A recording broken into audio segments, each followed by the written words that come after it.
record this because that last one didn't record so well for the students at home. But this is a serious day because our president was life-flighted to the hospital on Friday to Walter Reed Medical Center. And yeah, hopefully he'll be released today. We'll see. But he came down with COVID-19. He has the coronavirus, along with a lot of people that are associated with him. And we'll talk about that and how that plays out in our politics, but also more importantly, in terms of people getting better. And we just want to wish the president and especially the First Lady, Melania Trump, who's also come down with it. Luckily, she's only 50. She's like 24, 25 years younger than the president, and 50-year-olds do a lot better than 70-year-olds, as you can imagine. So she says she's going to stay in the White House and take her 14 days and just get better. And so we wish her well, and everyone else that came down with it. Before we get to the specific topics, though, I want to review the website with you. I just posted this lecture for the students at home from first step period. This one, if it's stronger, if it's a little better, then we'll post that for them. But we're also to read the 25th, 23rd, and 22nd Amendments, okay? And I've got an error here. I'm going to fix that. But at any rate, these are the three amendments I need you to study: the 22nd, 23rd, and 24th. I'll give you just a quick heads up. 22nd limits a president to 2 terms. 22nd, 2 terms, easy, right? Remember that. 23rd is easy to remember because that's 3 votes for the District of Columbia for president. So we have 538 votes, 435 members of the House, 100 senators, that's 435. Well, how do we get the extra 3? Well, they gave 3 to the District of Columbia, which, by the way, has a population much larger than Wyoming and many other states. So it's only smart that that happened. But all these happen in relatively modern times, right? Just recently, so in political terms. Also, too, I've got this second vice presidential debate report ready to go. And we've had a lot of people turn in the presidential one. And so we'll share those results with you later on. Okay, so now let's go to the 16th lecture in our series. We're at midterm. We're on the downhill slide, frankly, of the course. And with the election coming up in 29 days, and with the most crazy election I've ever seen and anybody's ever seen, a bunch of new states started collecting ballots today, a bunch last week, a bunch more this week, a whole bunch more next week. And so people are voting actively all over the country. All right, at a time when our country is in trouble. I mean, we have got, looks like maybe a potential second wave, which we don't want to see.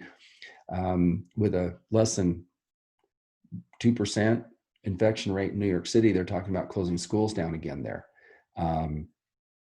Yeah, we're at 14 here in Utah, 14% rate. So that's concerning. But what we have here is our curve just never flattened. I mean, we went through one bulge and it looked better, but then it went up again. And we're not like these other countries. You know, most of the countries have done a much better job. And I know London, you know, they're worried now. They're closing that city down again. But they're way below us at this point, and they're still going to shut down again, it looks like. Here's Brazil. They haven't done particularly well. India really went through a bulge, but are hopefully bringing that down quickly. But the United States, you know, we were going down quite well there. And then all of a sudden, after Memorial Day, I guess we took our foot off the safety pedal. And we're getting 46,000 cases a day. Utah's contributing about 1,000 cases a day for the last 2 weeks to that number. And so this is a time when we need to be doubly careful. Now is when we need to really keep wearing those masks and social distancing. Why? Well, history tells us the Spanish flu, 1918, when it first hit, was bad, but it was even worse the next year as temperatures cool, people go indoors, and the spread of that Spanish flu was actually worse in 19 than it was in 18. So we're kind of in a 1919 moment. And that's why this story then is of particular importance to us at this moment. The president got the virus. He probably either had it or got it a week ago last Saturday at 1 or 2 places. It could have been an event they were hosting for the new Supreme Court justice to announce, you know, to make a lot of announcements around that, to basically celebrate, had a big party on White House lawn at the Rose Garden. And then they moved that event inside after, and it became a massive spreader event. At least a dozen people that were there are now sick, including Senator Mike Lee of Utah, 3 Republican senators, all of whom would be needed to confirm the justice to this new position, Amy Coney Barrett, and that's been derailed. I mean, they're not even going to be able to hold Senate meetings until the 19th now. So, and here's the president then. He started feeling ill on Thursday while we were in class, but it really took a turn on Friday, a bad one. And even though they're saying, oh, it was no big deal, you know, we're going to see that through time, presidents tend to minimize what's going on for national security reasons often, which is legitimate, and other reasons too, but they don't want to panic people. But nevertheless, his oxygen level dropped. He had a fever, whatever, but when the oxygen level drops in someone this old, that's when you get him to the hospital, because this attacks the lungs. And then what happens is less oxygen is going to the brain, less oxygen to the body. This is what causes the tremendous fatigue. So you can be fatigued, but when the oxygen level goes down, then you really have an issue. And so this is the second time apparently it happened to him, where there was a quick drop in oxygen, and he had to be put on oxygen. And the best place to do that is in Walter Reed Medical Center. Now, Walter Reed Medical Center is our premier military hospital.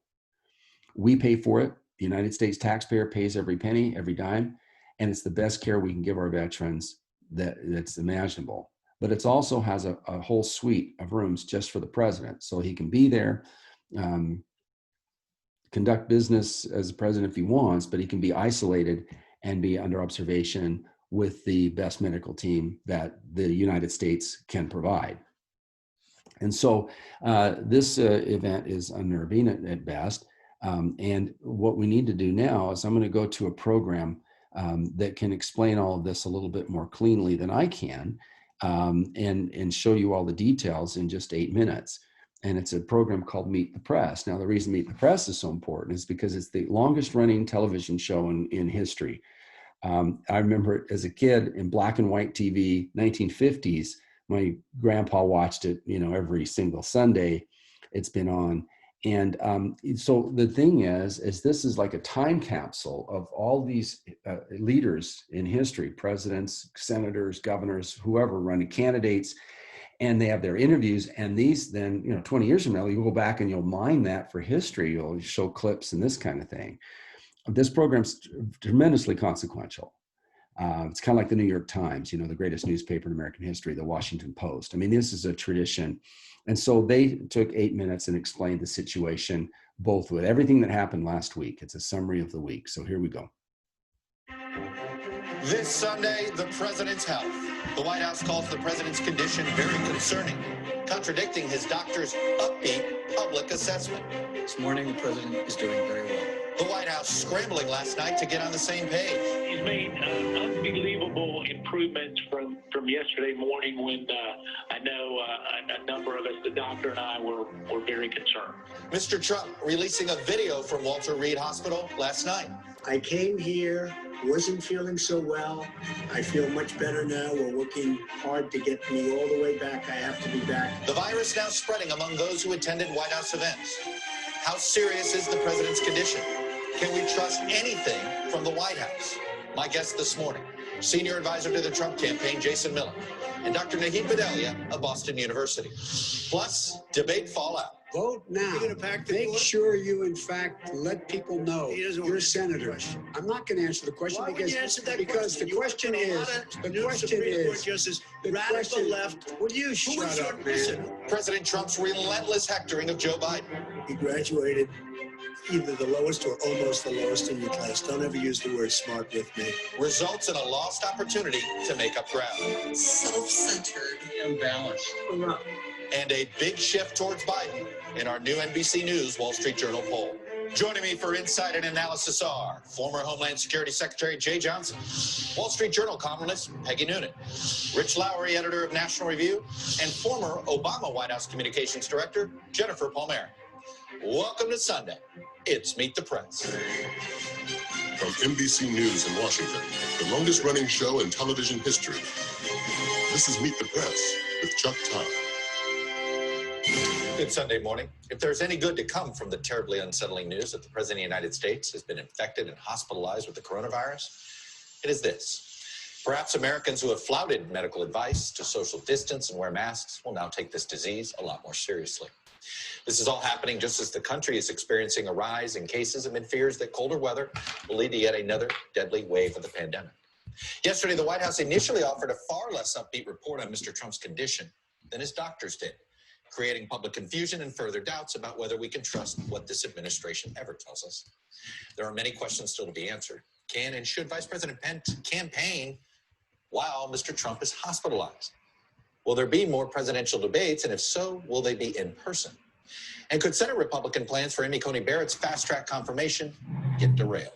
The news came after a debate performance that was roundly criticized for the president's behavior. Our new NBC News Wall Street Journal poll shows a dramatic change in an election that had been free of dramatic changes until now. Joe Biden leads Mr. Trump among registered voters by a shocking 14 points, 53-39, under 40. By far, Joe Biden's biggest lead in our poll so far. Just 2 weeks ago, Biden's lead was just 8 points, 51-43. Word of caution, our pollsters point out that this poll was taken right after a consequential and extraordinarily unsettling event, that debate. Translation, these numbers could be quite volatile. So we're going to wait to see if this Biden surge is a short-term thing or part of a trend. We have the news covered from all angles, and we begin with our own Kelly O'Donnell at Walter Reed Medical Center. So Kelly, what is the latest on the president's condition? And I guess I have to qualify it. And who's telling us the latest on the president's condition? Well, good morning, Chuck. The president's physician has given us the most recent snapshot saying that the president is making progress, but making clear he still faces serious risk. Now, the issue of transparency with the president's health is critical. And what we've had so far has been conflicting, contradictory information, even corrections coming from the White House. One example, on Friday, when we first learned of the diagnosis, the official line from the White House was mild symptoms. Now we know from the chief of staff that at that same time, the president's doctors were worried, and they were particularly concerned about a rapid drop of his oxygen level. Still, the president's physician is not saying publicly if he ever received supplemental oxygen, and yet put out a memo that said the president no longer has a fever and is off supplemental oxygen. So there's been this kind of confusion about who is providing information and how clear that information is. We also know the president doesn't want to leave the messaging to others, not his doctors, not his chief of staff, not the White House staff. So he put out a 4-minute video that we know was recorded inside the hospital in part of the presidential suite, which includes office space for the president, in addition to the medical treatment like remdesivir, which he is getting over a course of several days. And in that, he talked about his own condition, acknowledged that there are still difficult days ahead when his condition will need to be monitored carefully, but also talked about wanting to get back on the campaign trail. It's so clear that the most watched patient in the world wants to have some control over the message and how the public perceives his condition. Chuck? Kelly O'Donnell getting us started right outside Walter Reed Medical Center in Bethesda, Maryland. Kelly, thanks very much. Those mixed messages that we heard yesterday, unfortunately, were not surprising given this White House's history of being less than candid with the public. I came here, wasn't feeling so well. I feel much better now. President Trump now hospitalized at Walter Reed. About 48 hours ago, the president received a special antibody therapy. Yesterday evening, he received his first dose of IV remdesivir. Yesterday, the White House and his doctors offered contradictory updates. His doctors evading key questions about the president's condition. He has not received any supplemental oxygen. He's not on oxygen right now. That's right. You keep saying That's right now, but should we read into the fact that he had been previously? Yesterday and today, he was not on oxygen. That's not true, according to the New York Times, which reported the president received supplemental oxygen on Friday at the White House. His chief of staff contradicted doctors on Fox News. Yesterday morning, we were real concerned with that. He had a fever, and his blood oxygen level had dropped rapidly. The White House also created confusion on the timeline. Just 72 hours into the diagnosis now. The president's doctor was forced to release a statement clarifying Mr. Trump was first diagnosed on Thursday, not on Wednesday, as he had said. President Trump is part of a growing cluster of cases, including Republican National Committee Chair Ronna McDaniel, Senior aide Hope Hicks, and campaign manager Bill Stepien, all who traveled with him to campaign events in recent days. Is there any clarity on how he became infected? Not going to go into that. As far as his care, it's irrelevant. Or when he became infected? Yeah, we're not going to go into that. In addition to Trump and the First Lady, at least 5 guests at the Rose Garden rollout of Supreme Court nominee Amy Coney Barrett, former counselor Kellyanne Conway, Notre Dame President Reverend John Jenkins, Senators Mike Lee and Tom Tillis, and former New Jersey Governor Chris Christie, who himself was hospitalized yesterday.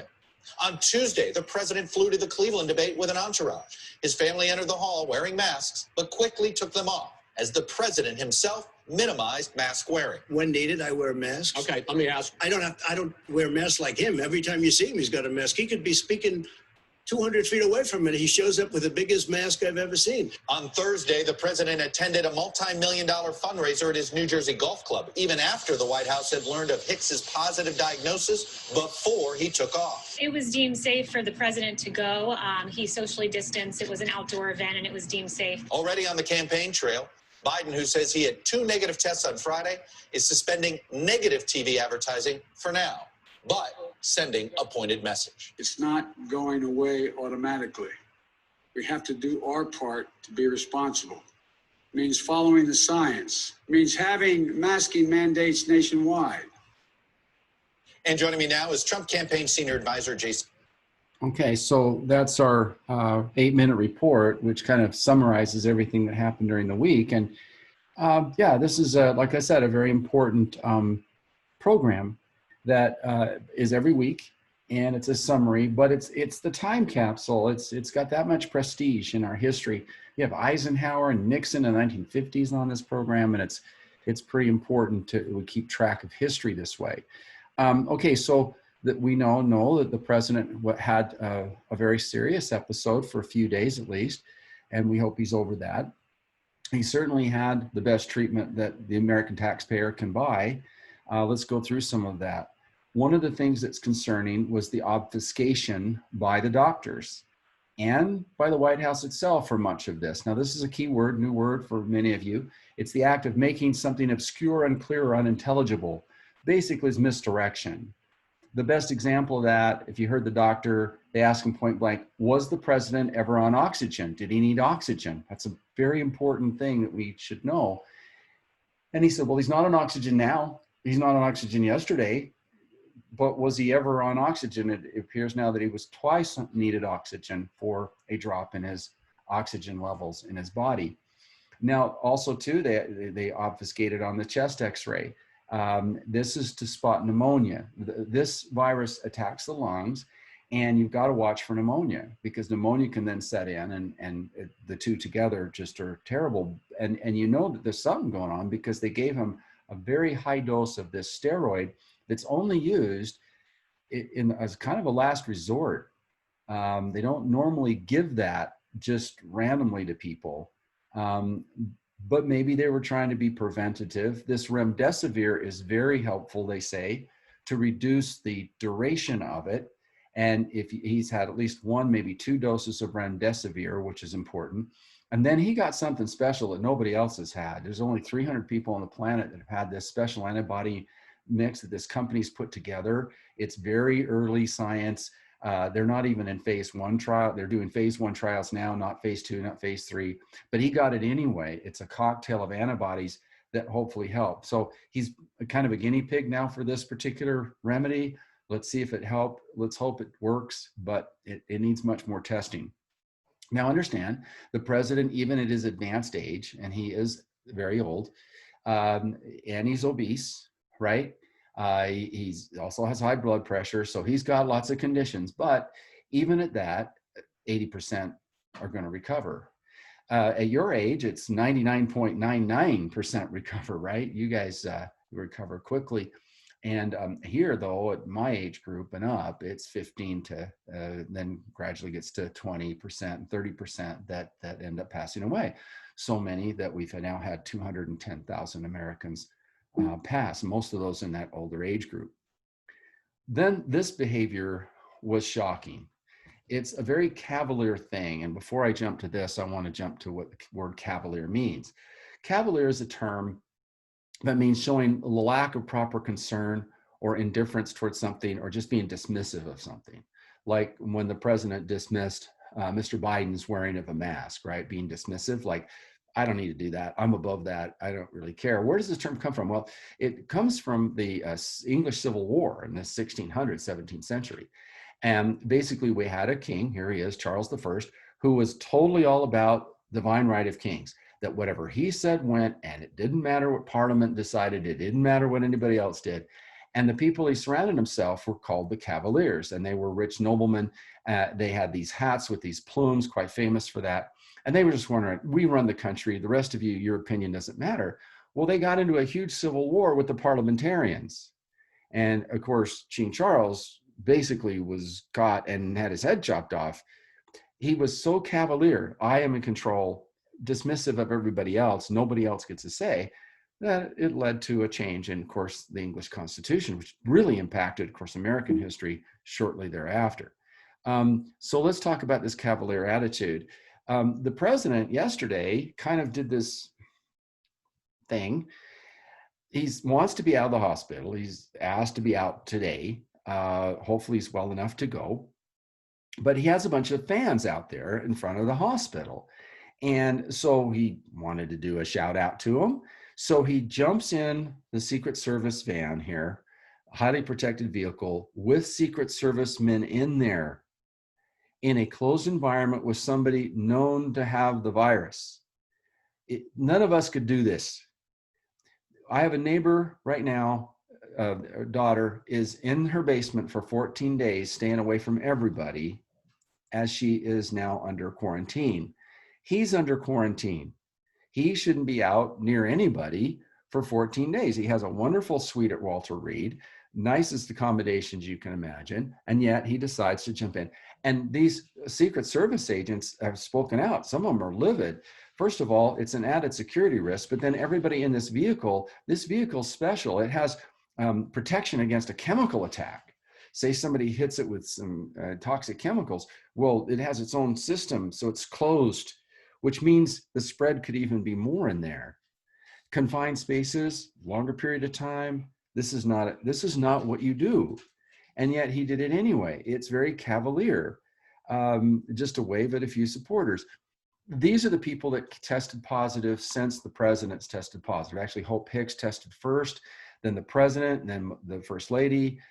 His assistant that travels him around holding his pens and pencils and things, that guy, he's got it. Then there's Senator of Utah, Mike Lee.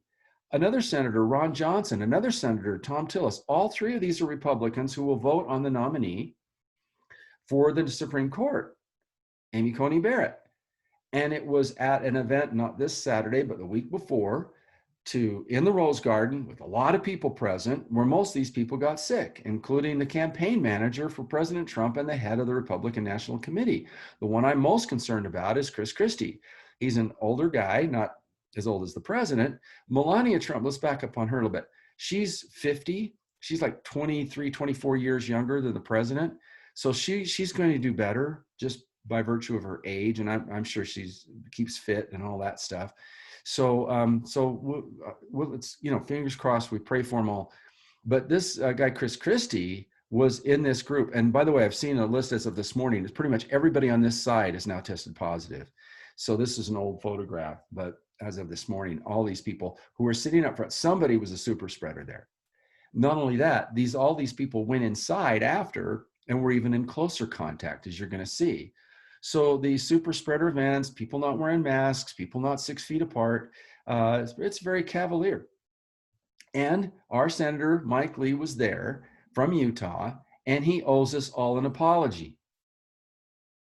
Now listen to me very carefully.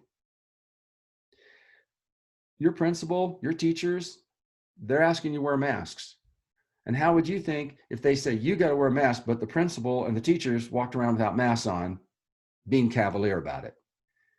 That wouldn't fly. It wouldn't fly with your parents. It wouldn't fly with me. It wouldn't fly with them. They would never think of such a thing. If they're going to ask you to do something, they're going to do it too. They're going to set the example, right? It's not do as I say, not as I do. It's do as I say and do. And all of our leaders should be leading by example. And here is the senator from Utah who's got big responsibilities. There's two reasons why he needs to apologize. One, he's got a job to do, so he needs to stay healthy. He's now got to go 14-day quarantine. So this Amy Coney Barrett appointment through the Senate is not going to happen. It's the 19th is the earliest that the Senate can start to meet on this. Here's his wife. She was there. He's out there. Who knows if he's the super spreader or if he just caught it at this moment, but I don't know. But here, this went worldwide, guys. This isn't just, you know, this example, they had this camera on him and people are going, oh my goodness, this is Cavalier at best and maybe irresponsible as well. Here we go. This is the event, the super spreader event.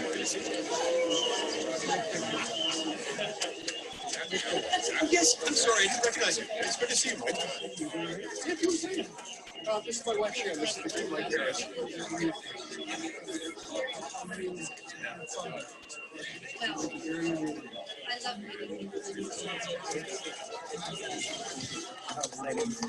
Yeah, that's not what you do in COVID. It's 6 feet. It's wearing masks and he's just carrying his mask. He's not even bothering to put it on. And we need better than that from our leaders here in Utah. And so we're looking at that and I'm being critical there because I think it needs to be called out. We need to do what's right. And obviously that's not a good example. And what isn't a good example is at the debate night. The first concern was, oh my goodness, did this group of people give it to Joe Biden and Jill Biden? They were only 8 feet apart. It was a closed building after all. And what happened was the entire entourage for President Trump, all of his family members, here's his 2 sons and his daughter and his daughter-in-law and Melania. The only one wearing a mask was Melania. She's the only one wearing a mask. Everybody else, they walked in with their mask, but then took them off when they got in there. And when the worker who's responsible to make sure everybody's wearing masks, he was working for the Cleveland Clinic, who's responsible to make sure everybody's safe, comes up and says, hey, I got masks for you guys. You need to put masks on. And they refused. This poor kid got this job to do, right? And you just say, I'm sorry, but I'm so Cavalier, I don't need to bother.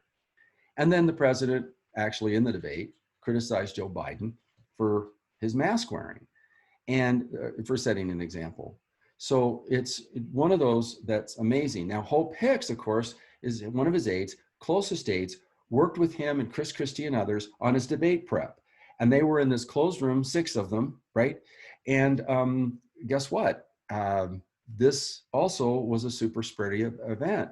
She got tested positive. Chris Christie was there, is now positive and in the hospital. So that's pretty severe in his case. But then the president, knowing that he has been close to somebody infected, should have immediately gone into a 14-day quarantine, which is what you and I would have to do and should do. And so instead, he goes to a fundraiser, knowing that somebody who they got symptoms coming back from a campaign event where masks weren't required. They actually put her in her own separate space on Air Force One till they got her home, isolated her. So he knew that he'd been close to somebody who had come down with it. What about the workers that the food to this fundraiser? There's a fundraiser at Bedminster golf course. I showed you a picture of that earlier, right? A couple hundred donors show up, multi-million-dollar event. They're freaking out. These people are going, wait a minute, we got to all get tested. What were they thinking bringing us all together in this event? His press secretary just came down with it as of the last hour. And also to a bunch of people that cover the White House in the press corps. What are the polls saying about this? Well, this poll was taken on the 2nd and the 3rd. So it was released today. So this is now far enough. They're asking the questions. Most Americans are still worried about the virus. That was obvious from this survey. They took a survey. 65%, 9 in 10 Democrats, registered Democrats, that means they're going to vote, and 5 in 10 registered Republicans agreed to this comment, quote, if President Trump had taken coronavirus more seriously, he probably would not have been infected. Now let's compare what's happening with Vladimir Putin, the dictator of Russia. No one gets to see him at all that hasn't gone through a 14-day quarantine. You can't just make an appointment, go see Putin. Putin actually now is completely sealed off from anybody who could potentially even get close to him. And you have to go through a tunnel where they spray you with stuff, even if you have not had it for 14 days and tested negative, and then they spray you down with chemicals to walk in to see Putin. The president should have been protected like that. We can't afford to have our president sick. And yet, here he is. 34% think he's been telling the truth about COVID, only 34%. 55% said he's not been telling the truth about the pandemic. 57% of Americans said they disapprove of Trump's response to COVID pandemic overall, up 3 points from a week ago. And basically Americans are saying, just stop campaigning, right? Why don't run all over the country spreading virus all over the place? Now, as far as the debate last week, these results now are majority of the students. So these are pretty valid now results. And here's what you said after we've allowed this to come together. 45% said Biden won the debate.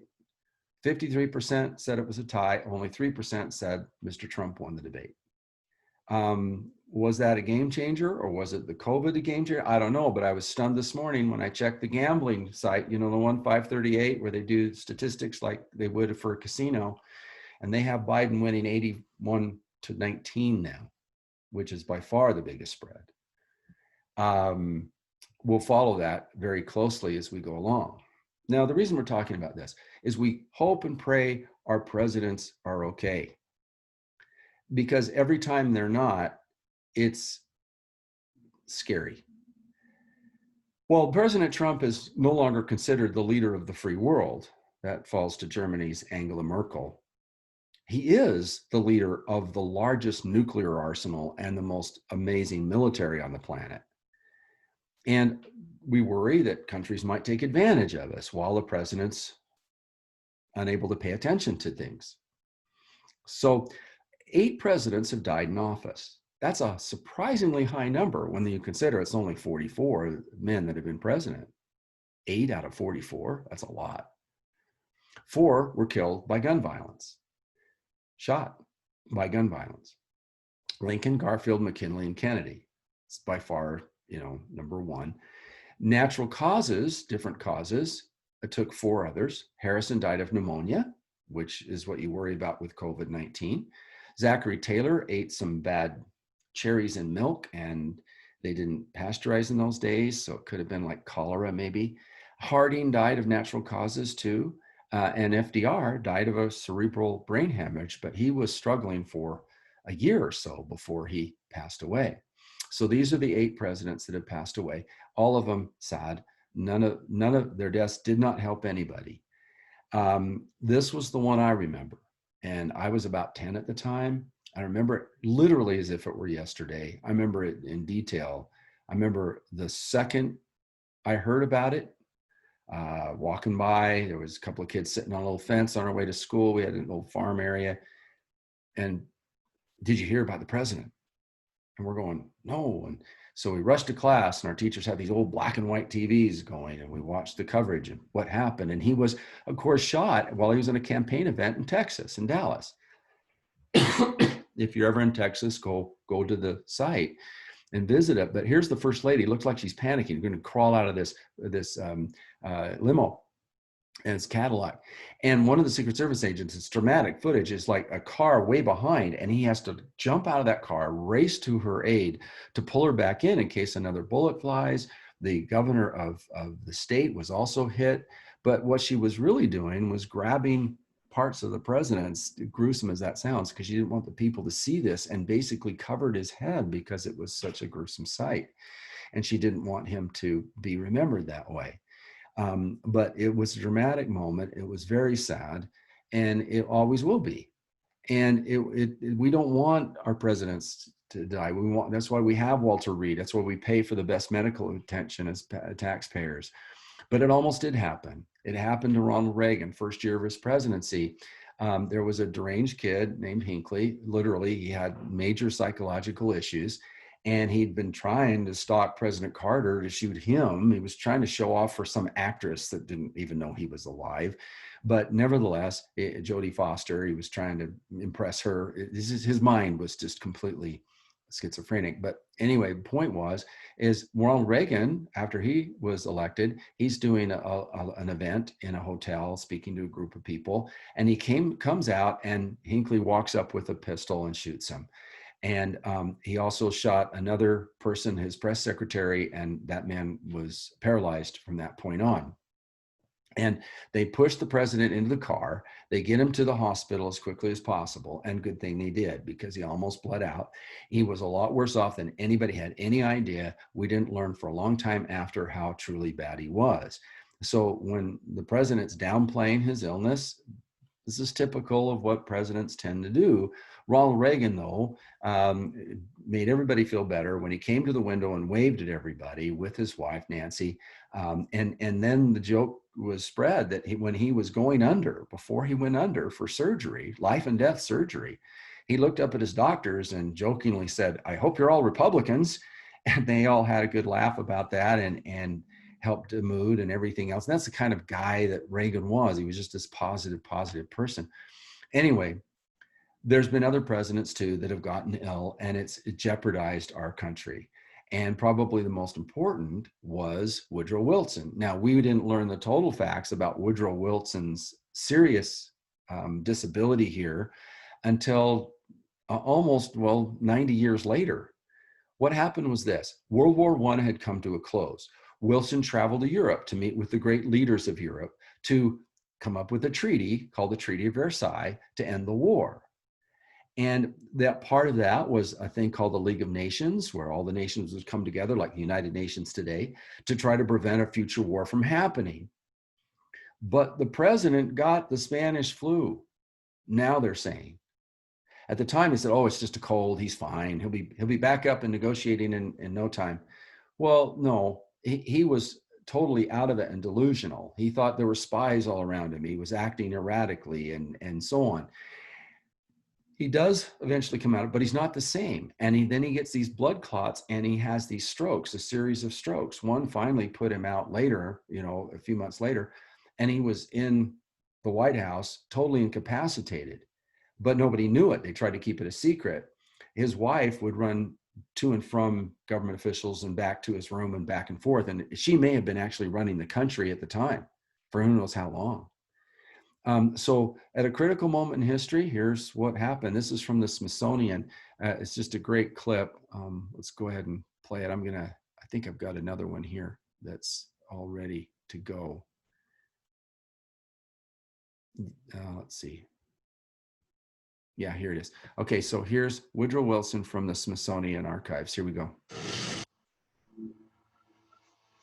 By the spring of 1919, the Spanish flu has circled the earth.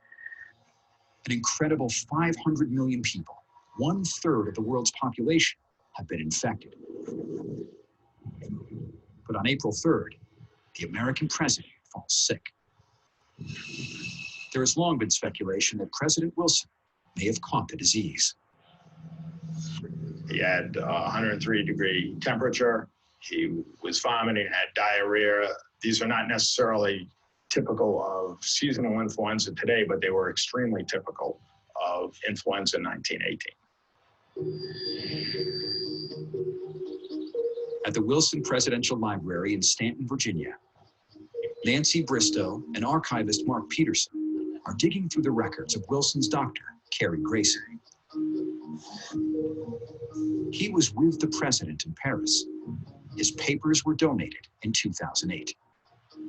Fever of 103, cough you can't quell, and body aches that are really painful. Those three are such classic symptoms of, in particular, this pandemic influenza. The next morning, Grayson agonizes about what to tell the newspapers. The president had no objection to my announcing that he was sick in bed. In fact, he advised that I do so because, as he pointed out, he did not want anyone to attribute to him any indication of quitting.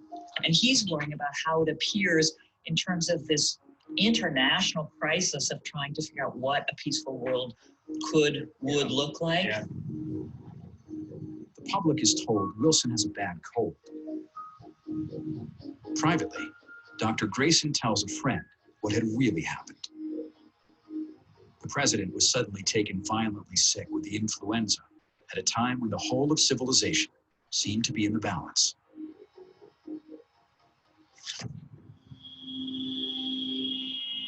When Wilson returns to the negotiations, he's a different man. Wilson's confusion suggests he has been stricken with the Spanish flu. In 1918, one of the most common complications was psychological impacts. In fact, there was a scientific assessment that said second only to, pneumonia was mental disturbances. There is no doubt that Wilson was thrown off, and mentally he's just stopped making sense. In October 1919, the president suffers a massive stroke, which leaves him paralyzed on his left side. Historians have long blamed Wilson's blood pressure. John Barry also suspects the hidden hand of the Spanish flu. One of the best known complications of influenza are cardiovascular problems. It's very reasonable to say that the pretty severe influenza attack that Wilson suffered during the Versailles Peace Conference was a contributing factor to the stroke that he suffered months later. Though kept a tightly guarded secret, Wilson is essentially incapacitated during his final year in office.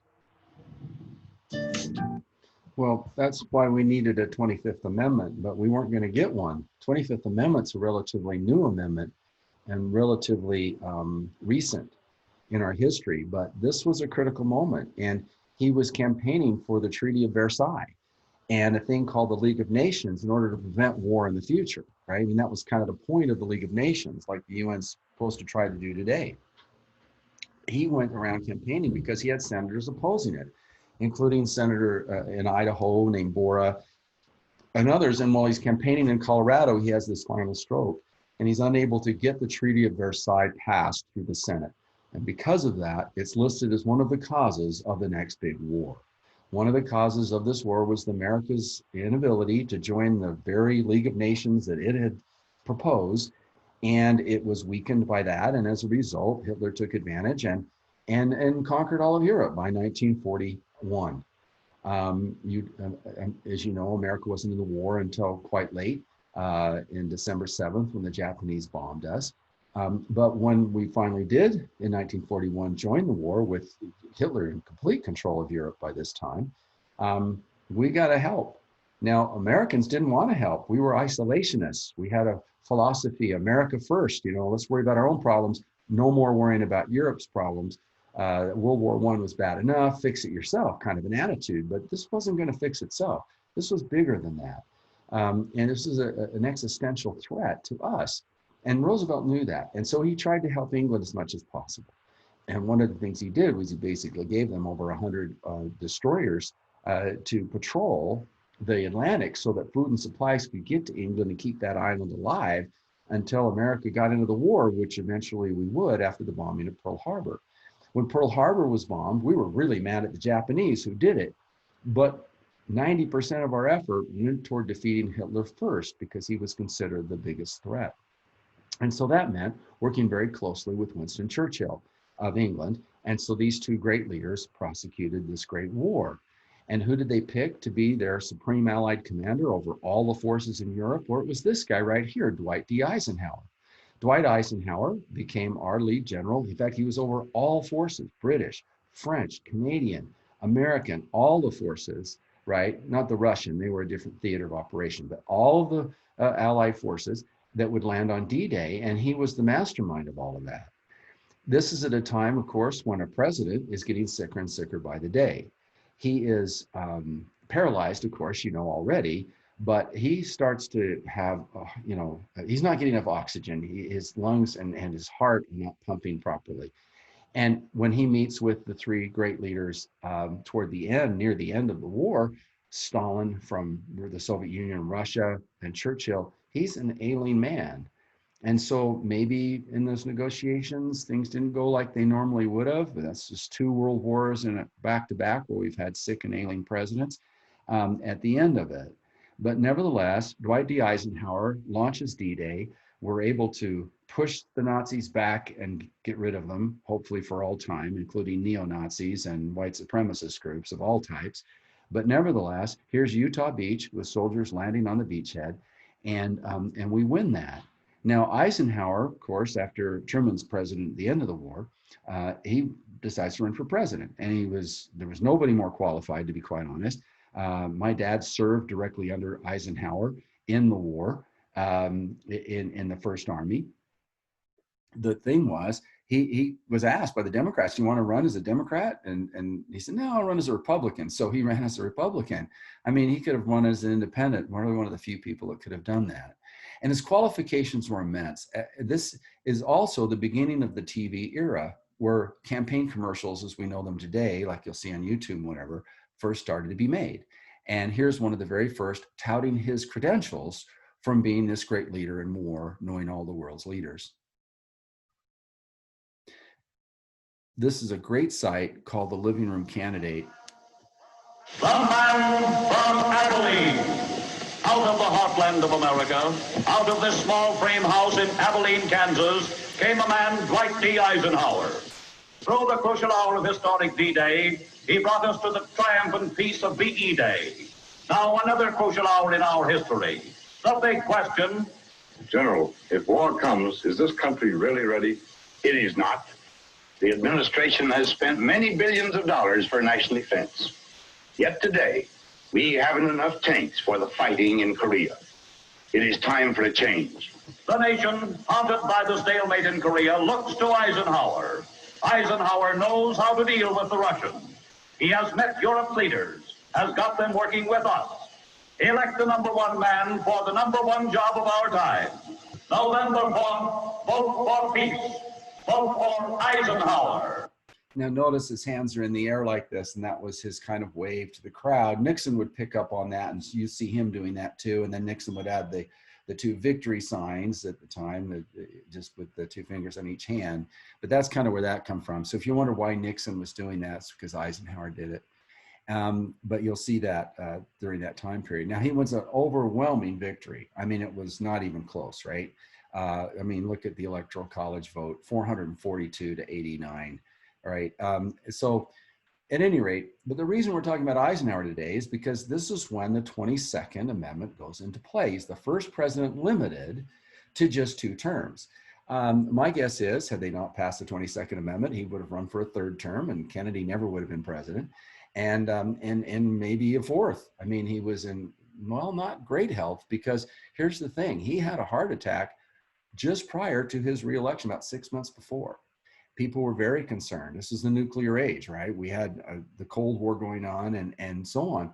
And he writes a letter in which he gives his powers to Richard Nixon if he goes under and things go the wrong way. Now, we've seen other presidents do this now with the inclusion of the 25th Amendment. The 25th Amendment makes this process now the way you do things. It was this heart attack that caused us to write the 25th Amendment of Eisenhower. Carter, for example, he went in for some personal surgeries that needed to be done. They were relatively minor, but by the same token, he was going to under anesthesia. So he gave temporary control to the Vice President Mondale. George W. Bush, twice goes into the hospital with just different things. They weren't major things, but he was going under. And so he gave power to Dick Cheney, the Vice President at the time. So this is now why the 25th Amendment is important. Now let's take some for instances. Had President Trump's situation, we'll go back to a picture of him, become more dire, then guess what? He could do the same thing, give power to Pence until he's better. He probably should totally quarantine and for 14 days turn it over to Pence. But the question is, should Pence then be traveling and campaigning right now? Maybe he should be close in case he has to assume authority. Now, if Mr. Trump goes delusional or something, like loses it and is not unable to make decisions for himself, the vice president and the cabinet can invoke the 25th Amendment and put Pence in as president. Did you just hear what I said? So the 25th Amendment say that the cabinet and the vice president can take over if the president now is like totally under, say he goes into a coma or something. I hope it never happens, anything like that. It's never good. But he has to inform the Speaker of the House and also the Senate leaders when they do that. But in a last ditch effort, if there's a need, take over, and then the vice president will assume the full powers of the presidency, even during the middle of an election. All right, well, also it's kind of important to remember that if anything happens after the election to either whoever wins, say Biden wins and he gets COVID and he's not so lucky as the president hopefully will be, Kamala Harris is president.